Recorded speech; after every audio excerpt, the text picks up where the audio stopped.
Geht? Also wirklich? Geht mit denen auch? Das ist nur für Babys. Das kann höher. Ja, also ja, genau, stimmt, ja. Das ist eher höher. Ein bisschen. Bissel, ja. Ayan po ang aking bunso. Nicht dein Ernst.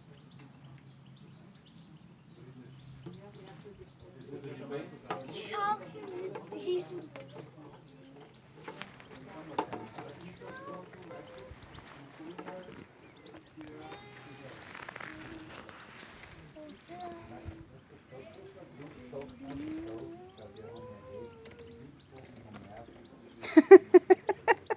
So eine Idee hast du.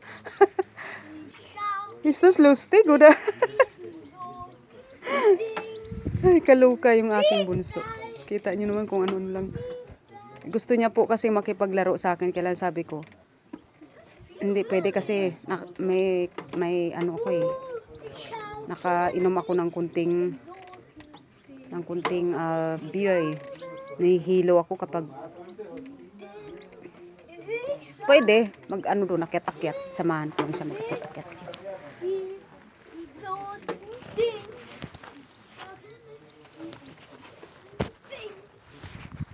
Guys, thank you po. Salamat sa inyong panonood.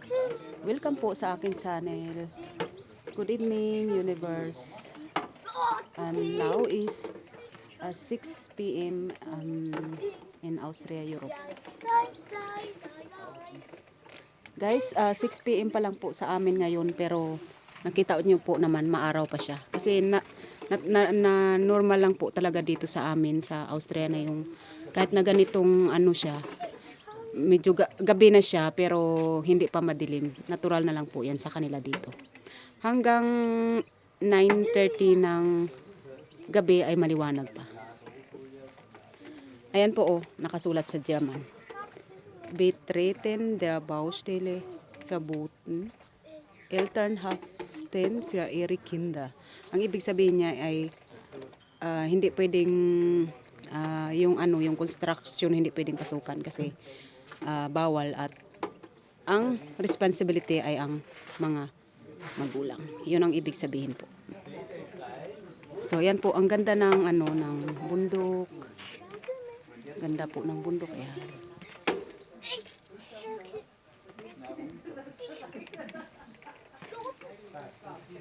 So yan ang aking baby. Yan ang aking baby. Sasamahan ko po siya maglaro. So ayan po mga young children, gayahin niyo po ninyo para meron po kayong enough na exercise. Kasi exercise na rin po yan para sa mga bata. So ang ganda po.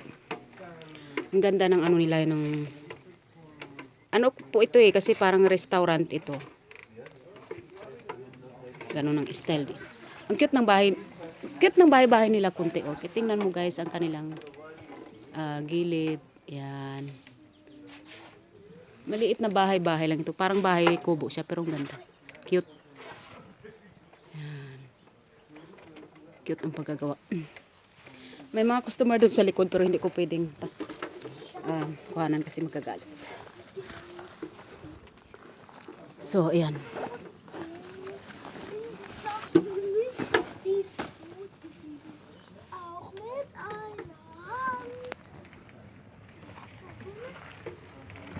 So, kukuhaan ko kasi yung aking anak.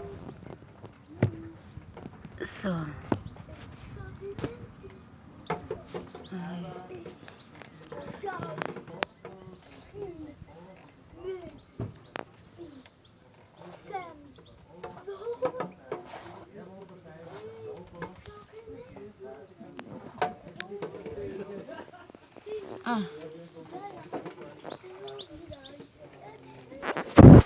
ay, wag lang po mahulog, wag lang po mahulog.